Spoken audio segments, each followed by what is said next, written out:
Hello, and welcome to She Means Business. We're examining the state of women-owned businesses and how they get their money and fund their businesses today. So I'm delighted to have you join us to today's webinar. It will take approximately 1 hour in total, but we will allow time before the end of the session for questions. At this point, I'd really like to introduce my co-panelists here. First, let me start with myself, and then I'll hand it off to the others. My name is Anita Campbell, and I am the founder and CEO of Small Business Trends. We run online communities, and we've done it for 14 years now. We get about 2 million visitors each and every month who are small businesses looking for advice. We've been doing a series of webinars with Biz2Credit actually for several years now because they've got great data and we love to share it. Rohit? Yeah, hi. My name is Rohit Arora. I'm the co-founder and CEO of Biz2Credit. As Anita said, we have been doing webinars together now for the last 5 to 6 years. I started this company along with my brother here in New York City in 2007, 2008. So it's now more than 10 years. And our mission has been to help small businesses to get access to credit and grow their businesses. And over the last 5 years, we have been very interested to look at the state of women entrepreneurs in this country.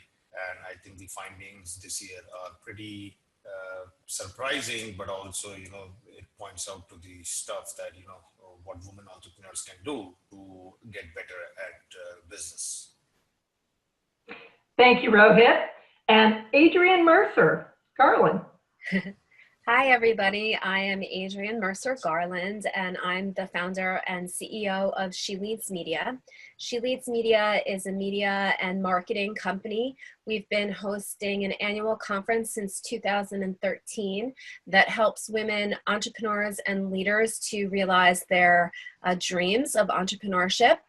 And I am absolutely thrilled to be here today as a woman business owner myself. Well, thank you very much, Adrienne. All right, well, now that you have everyone here and know who we are, let's jump in because we've got some really interesting data to share today. So we're going to be talking about what is the state of women-owned businesses, and this is data that is hot off the presses. So this is brand new data, so you're getting the most up-to-date information that you can possibly get. And so at this point, I'd like to actually hand it over to Rohit again to explain this study because it's really based on actual data. It's not a survey, and I want to stress that. This is actual data from the Biz2Credit systems based on women-owned businesses. So Rohit, tell us more about it. Yeah, so as I said earlier, Biz2Credit has been looking at the state of women-owned businesses in US now for the last 5 years. And every year we have been doing a study based on the actual data. And this data actually comes from when businesses are applying to get access to financing on the Biz2Credit platform. And at that point of time, we have all their information, including their credit scores, their revenue growth over the last 3 years, as well as, whether the business is women-owned or men-owned businesses, which part of the country they are coming from, what industries they are coming from. And this year's, study is based on 27,000 plus companies from the 2017 data, and we found some very interesting facts. I think the biggest factor we found was that, so the good news is the economy is growing, the businesses overall are growing, the average credit score of women-owned businesses has gone up.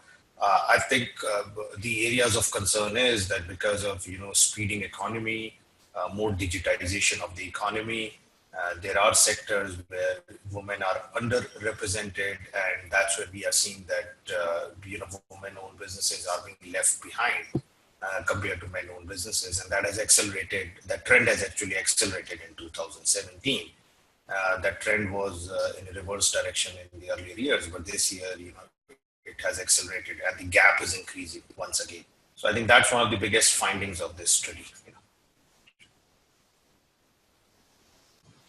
So as I was saying, credit score is one of the most important factors one has to look into, when people are applying for loans or any kind of access to financing.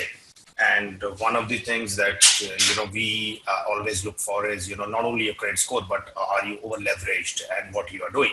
So as I was stating, the average credit score of women-owned companies in the country has gone up from 595 to 598, which is a bit of a improvement. And for men-owned businesses, it has gone up from 612 to 618. I think the bigger issue is that the average annual revenue of the women-owned businesses have dipped. And there are 2 or 3 big reasons behind this. One, obviously, the good news is that, more companies, which are younger companies, are applying for credit. They're more optimistic that they can get money, which is a good news. More women are opening up new businesses and they are able to, extend or grow those businesses over a period of time. The bad news is that, because of the digitization of the economy, so there are sectors like logistics, transportation, construction, which are getting a lot of benefit from the digitization of the economy or even the technology boom. Because as more companies look for logistics supply chain, as more companies move online to deliver, as more companies are looking for industrial buildings and office buildings, those businesses are starting to accelerate their growth after a long recession. While women are underrepresented in those businesses, and they're mostly in retail businesses, or in food and hospitality, and those businesses have not grown. Even retail has shrunk. And healthcare is actually something, where there is a fair representation. It's growing, but it's a slow growing business. So I think that's where we are seeing the challenges that the women-owned businesses are facing. The other thing that we are seeing is obviously, which is expected, California, Texas, New York, and Jersey have been hotbeds of a lot of new women-owned businesses. One state which is surprisingly doing well is Georgia, and there are a few reasons behind it. One obviously is that Georgia is a very good clutch of educational institutions, especially in the Atlanta region, good infrastructure, low taxes, and there has been a lot of immigration, in that area, and a lot of women who are opening up businesses are actually doing it in the services sector. So we are seeing a growth. So there are some good positive developments, this year. Overall, I would say this is a very good environment for women entrepreneurs to do business. The challenging part is that, their growth is much slower than men-owned businesses. And the other challenge is that, if they cannot improve their credit scores further or increase the revenue of their businesses, getting access to bank credit becomes even tougher because that's what most of the banks are looking for. Well, and that's very interesting, those findings there. And so I have a question for Adrian here. So Adrian, I know we're going to delve down into more detail here about these findings, but just overall, I mean, are you surprised by this, or is this about what you expected? It's a little disheartening to see that the revenue has dipped. I obviously would have liked to have seen that increase, but it's not too surprising when you think about the how many women are starting businesses these days. So I think what's sort of dragging that average down is that women are starting businesses at 2.5 times the rate of men. And so they are younger companies, as Rohit said. And I think that that's primarily what's behind this. So I'm hoping that in a couple of years from now that we'll see that average increase as these businesses become more mature. Yes, and I think as women get involved in other industries and are better represented in other industries, I think that'll have an impact, as Rohit was saying as well. Absolutely. Okay. Let's move on. Now, let's talk about the women to men borrowing ratio. So, Rohit, explain this interesting looking chart here. Very outweighted, isn't it? This is a pretty outdated chart. At the same point of time, I have to say that when we started looking at women entrepreneurs, or when I started the company, the ratio of women entrepreneurs getting money compared to men entrepreneurs was only 9 or 10%. So we have come a long way. I think the good news is that, it's increasing every year. And as Adrian rightly said, as more women open their businesses, as they get, more well-established businesses over time, this pie chart should look more equal, or even, more in favor of women. I think right now, again, the challenge for most of the women-owned businesses is that, they have lower credit score. They are significantly over-leveraged on their personal side. When they're starting a business, they have less experience, less relationship with the lending institutions, because relationships matter a lot. That builds your credibility, that builds your ability to go and tell the right story. And also being in businesses, which are not growing very fast, and especially retail businesses, which a lot of lenders are getting scared to lend money today. That's also creating an issue. But having said that, I think this is still a significant progress in the last 5-6 years. And I clearly feel that, this is going to be a big, there is going to be a big uptick. There is going to be a big uptick out there. Once, in next 2 or 3 years' time, once these businesses get more stable. Okay, that's good. And so, Adrian, I want to ask you, you know of any maybe attitudinal or behavioral issues that might affect whether women are more willing or less willing to actually apply for financing? I mean, I could take a guess at a few things, but I'm wondering about your thoughts. Yeah, a lot of my knowledge is really in speaking to actual, women-owned businesses, and there is a bit of a fear factor against borrowing. I don't know why that necessarily is, but women do use more personal credit when they're financing their businesses, and because some of the businesses that they are starting are more lifestyle businesses, there may not really even be the need to seek out financing. I do see that changing more and more, and I am happy to see that it's risen so significantly.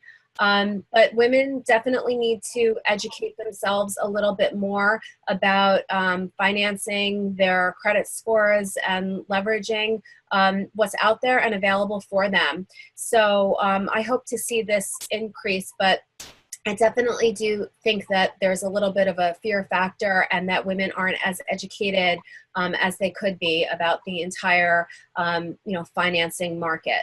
Yeah. And we have to keep in mind, the whole point of this is not just to go out and burden yourself with debt. The whole point is to grow your business and to get the money that it takes to invest in your business. So, we're really talking about some penchant for risk-taking, some calculated risk-taking, of course, very calculated, and also this desire to grow. Absolutely. Yeah, without this access to capital, you can't hire people, you can't do the marketing. And I think one of the traps that we as women fall into is that we try to do it all. But with financing, it can really help us to get farther faster. Absolutely. All right, Rohit. Now, average loan size. This is very interesting as well. I mean, here again, we see quite a disparity. Yeah, so I would say there are 3 big reasons behind it. One, obviously, is, as we have seen in other, data on this slide deck, the women-owned businesses are significantly smaller than men-owned businesses. Their credit is lower. Because anything on the business financing side, if you have a credit of less than 600, it's a problem. 600 to 640, you can start getting SBA loans and all that kind of stuff. So I think the challenge obviously is they have smaller businesses, so they're eligible for less money. Profitability wise also they're a little less profitable than men-owned businesses. And I think the third biggest challenge is obviously they're younger businesses. They have less experience of even applying for credit and telling a story. Because a lot of the business financing is not just about your numbers, which are very important, if you want to get access to credit, but it's also about how you tell your story. What do you need the money for? Are you fully prepared to figure out a way that if you borrow money, you will be able to invest it wisely? Will you be able to get a growth in your business? And I think a lot of women entrepreneurs don't have the experience or even, confidence to go out and articulate that really well. And that creates an issue for them. And I think the other key issue is that, like anything else, if you're applying for credit, you need to educate yourself more. You need to know what are the different, products out there. What is the best product for you? How you can become better or more credit worthy in the eyes of the lenders before you go and apply to them. So I think those are the places where, women-owned businesses still need more help. And they can help themselves, they don't need anybody else's help. But at the same point of time, my take on that is that, over time, some part of it will be taken care, because with more well-established businesses, your revenue will increase. Some aspects of it will be more difficult to address, like industries that they are in. So they need to get into industries which are more high growth. So they need to think through that also, that, today, like an example is, 3-4 years back, logistics was a very bad industry to be in, and transportation. And today, this is one of the best industries to be in because of the e-commerce boom. And as the retail sector is going down, logistics and transportation is actually is really growing very fast. So I know a lot of women think that, that's not an industry for me, but should not be the thought process. So I think there's a lot of upside in what they can do, but at the same point of time, they also need to figure out that, how they want to grow and how they can change themselves with the changing economy.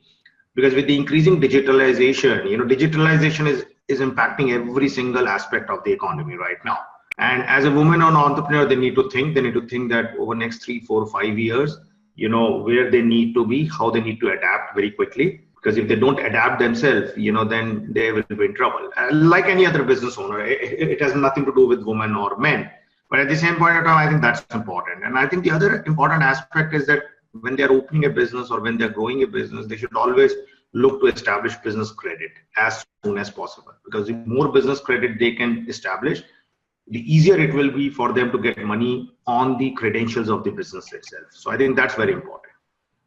And I want to go back to something Rohit said just a moment ago, Adrian, about confidence, and maybe not having the confidence to go out and be able to tell your story persuasively, and the confidence in your business to say, hey, I really should be able to get a loan.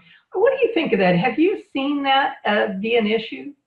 Absolutely. It's so funny that you mentioned that. I just recently completed the Goldman Sachs 10,000 Small Businesses. Yay! And I was in the Tory Burch cohort, which was 33 women. And the entire time we were building toward telling our story and really getting comfortable with asking for the money and the resources that we needed in order to seize our growth opportunity. So throughout this 12-week course, which is an amazing resource that really anybody who has a small business can apply for, if you're looking for help in order to tell your story,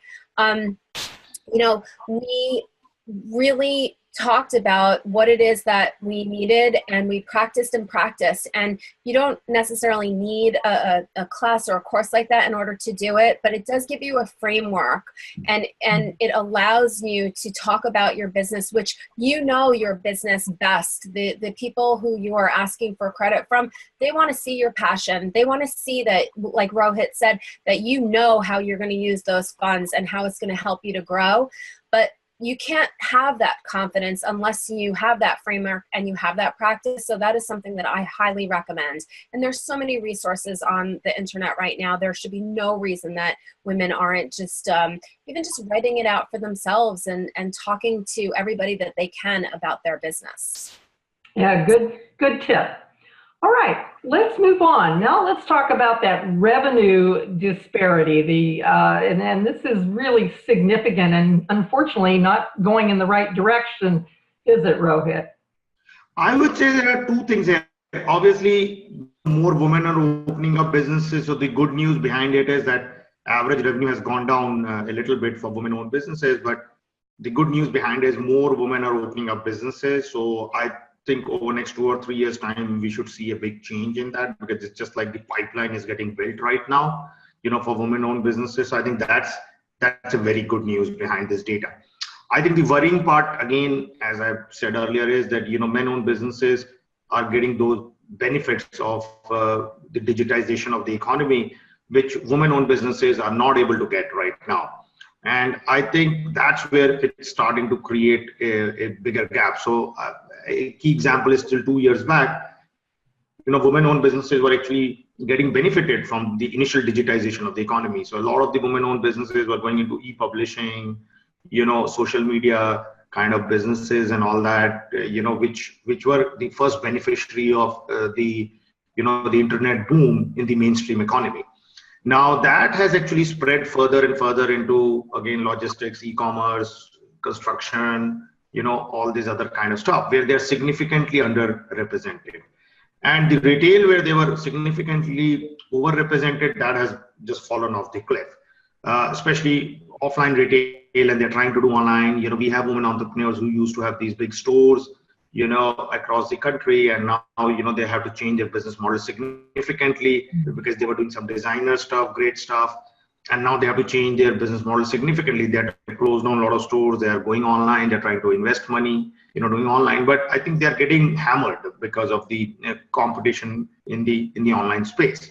And I think that's a significant challenge for the women-owned businesses, and that's an opportunity also. So they need to think through it, and they need to, think about it, that, what kind of businesses they want to be in, or even in their existing businesses, how they can make it better. So an example is how they can use artificial intelligence, machine learning, to get a better psyche of their customers. If they're in retail business, how they can make those business offers, the offers that they make through those businesses, more customized kind of offers, because that's what's starting to happen. People are buying more into experiences than into products now, because it's becoming significant a rent economy than a own economy. Most of the millennials today are going in that direction. So we have a lot of good companies like, Rent a Runway, which have been started by women, some of the other Birch and all that, which is a great example, Birchbox, which is a great example of, companies where they have addressed and understood those issues and actually have used digital and online really well. I think the challenge now for women is that how they take that learning into their mainstream businesses, and how do they, they take it to the next level. For the men-owned businesses, obviously they have benefited from the rising tide also. Construction is a great example of that. There's a significant housing boom carrying on in the country right now. It's not a boom like what it was prior to 2008, which is good for the country, but it's a significant boom, out there. And other industries where, they were being hammered earlier. So part of it is cyclical, part of it will take care on its own, but part is also the paradigm shift which is happening in the economy, where the women again need to be more knowledgeable, be more confident, need to take more risk, and significantly change their business models. Because one thing, being an entrepreneur myself, I have learned is that if you don't change your business every 2 or 3 years now, and if the market forces you to change it, then it's very painful. So I think that's what, a lot of women-owned businesses have to think. They should not be fearful of change. They should actually, embrace change and keep doing that, on their own, because they will succeed more than by not doing it. Exactly. And you mentioned digitization of the economy and technology. So I heard two things out of that I want to follow up with Adrian on real quickly. And one is look for opportunities to change your business model, to bring it online, and maybe instead of providing products so much, provide an experience, part of a broader service. And then the second thing being also look at technology and the internet as being opportunities to streamline your business, perhaps drive more efficiencies, but also understand your customers better, such as through artificial intelligence. Do you see, Adrian, women, a difference between the women who are able to do those things and not in their businesses? Yeah, I mean, I think like anything else, like Rohit is saying, you have to be very open to change your business model. I think many women go into business to fulfill their passion. And so they think that a certain model has worked in the past. And because they are sort of new to this entrepreneurial game, that there are certain older business models that they need to follow. It is a brand new world and there are many, many opportunities. I do find that women are much more risk averse. So even trying out new technologies is something that is a little scary. It's also probably the reason that they don't take on debt and look for financing. So women, again, they need to educate themselves on, what are some of these new business models? What is working? It would benefit them greatly to do networking, not just among themselves, but also with other entrepreneurs that are establishing businesses and incorporating these things into their businesses. I run, a primarily women-focused entrepreneurial group, and we definitely talk amongst each other, but I like to make sure that it's a very open environment because great ideas come from everywhere. So if I could have any, piece of advice for women to not, even though, we really need that camaraderie and to build each other up, we do need to sometimes step out of our circle to get knowledge from other areas that could really benefit our businesses. Yes, very well said. All right, well, let's back over to Rohit here. Rohit, talk about credit scores, those all-important credit scores. First, are we talking about personal credit scores, business credit scores? What are represented here with these numbers?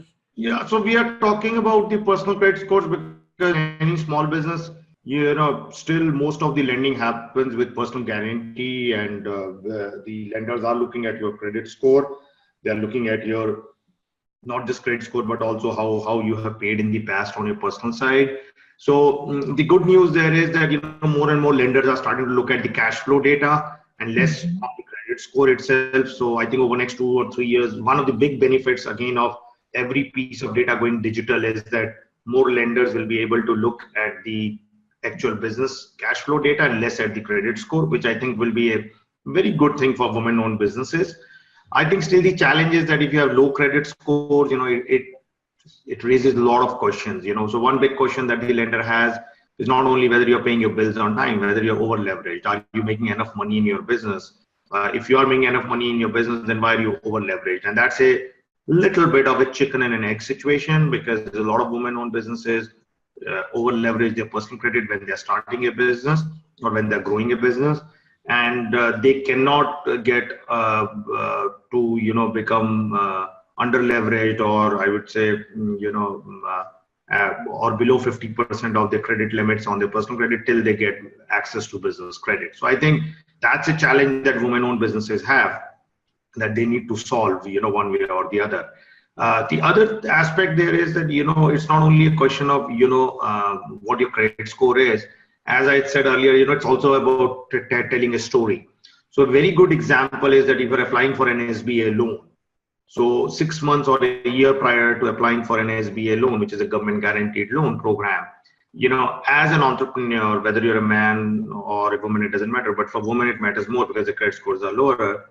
They should keep tab of every single business expense that they have made from their personal credit. So let's say they borrowed money on their personal name and they are, making some investments in the business, because SBA allows you to actually, if you can document it, to look at your credit scores and look at the fact that if you're over leveraged because of the fact that a lot of that credit that you borrowed on your personal credit, and you have used it for business expenses, not only will they refinance it, but they will also take that into consideration. So, when they are looking to finance you. So that's an important aspect that a lot of business owners don't realize. They'll feel, oh, my score is 598 or 600. I have no chance to get access to formal credit or business credit. No, that's not the right way to look at it. Again, it's a question of telling the right story. If you can convince the lender that, okay, we borrowed the money and we have used it in the business, we have grown the business, and now we need business credit, that's a very credible story for a lot of lenders. Than just going and saying, oh, I'm sorry, I have bad credit, or I have low credit score, and you don't have a story behind it. So I think that's where we have to look. I think the other good thing is obviously their credit is lower because they're starting more businesses. So over time they should improve. One thing that we have seen, here, and I've been in this business for the last 10, 11 years. I think this is a mistake which a lot of business owners make, whether they're men or women, but I think women make a little bit more. They should set up a system to collect their account receivables in a time-bound fashion.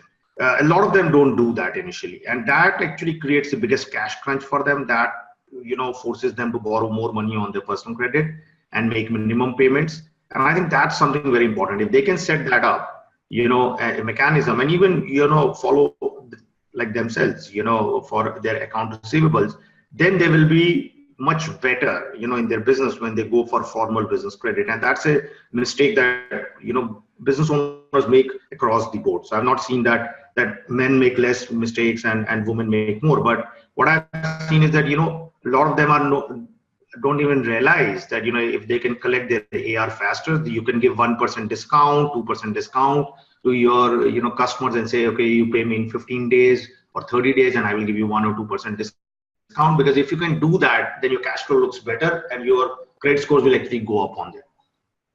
Yeah, good point. I'm going to jump over, unless you had something you really wanted to add, Adrian, but I just wanted to keep us moving along here.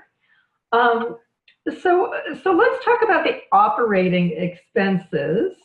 And, it looks like women and men are a little closer when it comes to the expenses being a % of revenue. Is that a pretty good summary there, Rohit? Yeah. So I think this is where women-owned businesses are getting better at it. I think where they are better is that, the overheads, they try to maintain lower overheads, compared to men-owned businesses.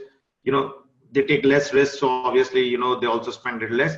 I think where they can improve is that, again, negotiating with third parties, their vendors and other people to keep their expenses lower, collecting their AR faster, because that will also help them to, significantly lower their expense if they have any, overdraft fees and all that, or even their interest expense and all that.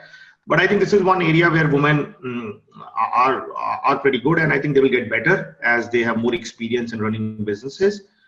Because a successful business is all about managing your operating expenses. If you can manage them well, over time you will gain a significant amount of advantage in the market. We have seen it with so many businesses, whether they're high-flying businesses which have raised a lot of VC money, small businesses which haven't raised any money. At the end of the day, it all boils down to how you manage your operating expenses. And I think that's where over the next 2 or 3 years, I'm pretty optimistic that, women-owned businesses will actually show even better numbers than men-owned businesses. And I want to make an observation, Adrian, to see what you think about this. I mean, in a sense, it's not just about how much you spend, it's really what you spend it on as well, because if you're not spending on the right things that can grow your business, but you're just letting your expenses maybe get out of line because you're not managing them well, your numbers can look good, but you're not getting the leverage out of whatever you're spending your money on. Do you see that happening a lot? Yeah, I completely agree with you. And just like everything else, it's, you definitely need to be mindful of every single aspect of your business. And again, I think that this is an area, it sort of speaks to finances. It's an area that women really need to educate themselves on. They need to ask questions. They need to ask for discounts. They need to negotiate. These are all areas that women really need to get more comfortable. And again, it goes back to the confidence of asking for a discount, asking for a better rate. And, I think through that and through this experience, these numbers will fall in line with some of their male counterpart businesses. And again, as a younger business, as maybe a smaller business, you might not have that purchasing power that some of these larger businesses have. Absolutely. Good point. All Right, and the average age of the business, we've talked about this, Rohit, as women-owned businesses are younger. I mean, obviously that's that's impacting them. But actually, these are not actual, these aren't businesses that started last month. I mean, they've been around for a while. Where do you see this heading as far as the maturity of the women-owned businesses?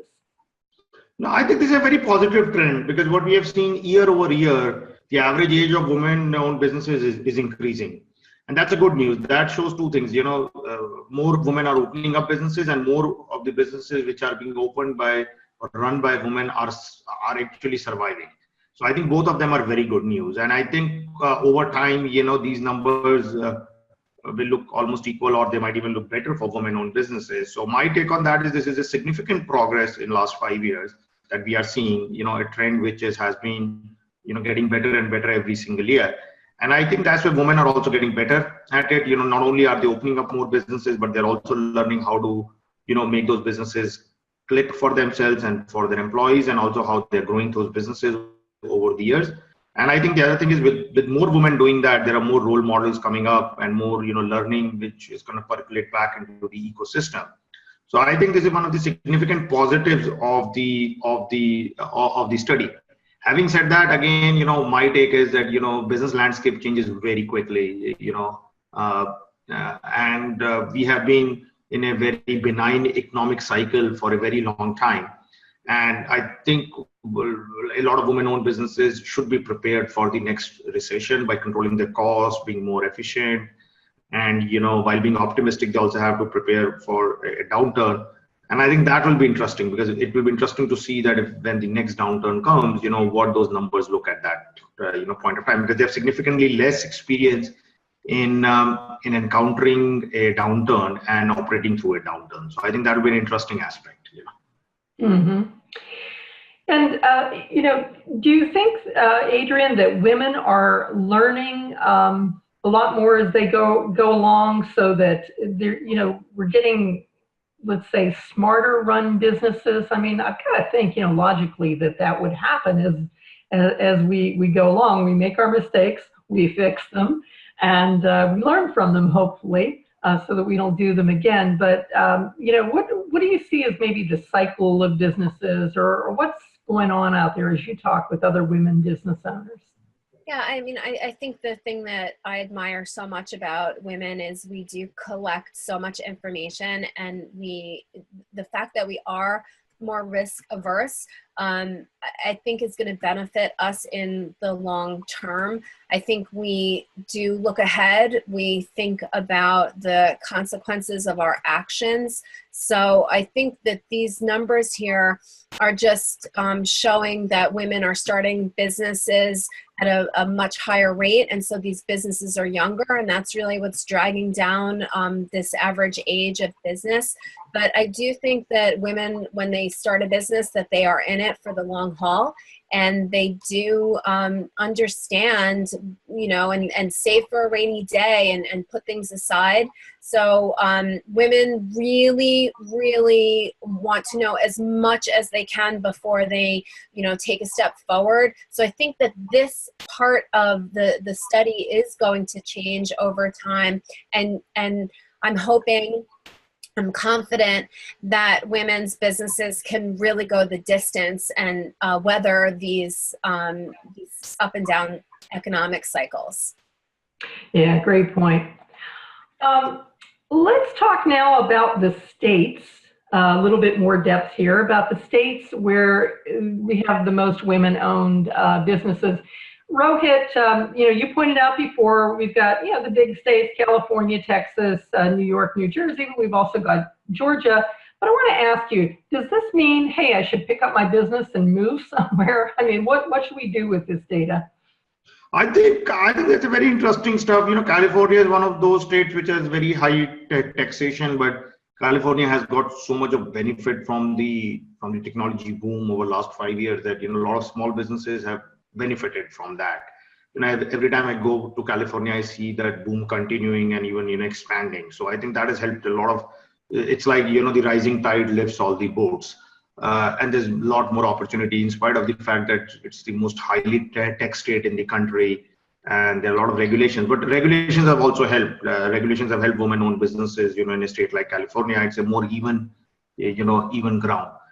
Texas obviously has been a business-friendly state. For a very long time, the oil, the shale boom has helped the economy, and shale prices last year were down. In 16, 17, they again picked up. So overall, the Texas economy is doing pretty well. They also have a big technology boom going on in Austin and other areas. Yeah. Taxation that has helped.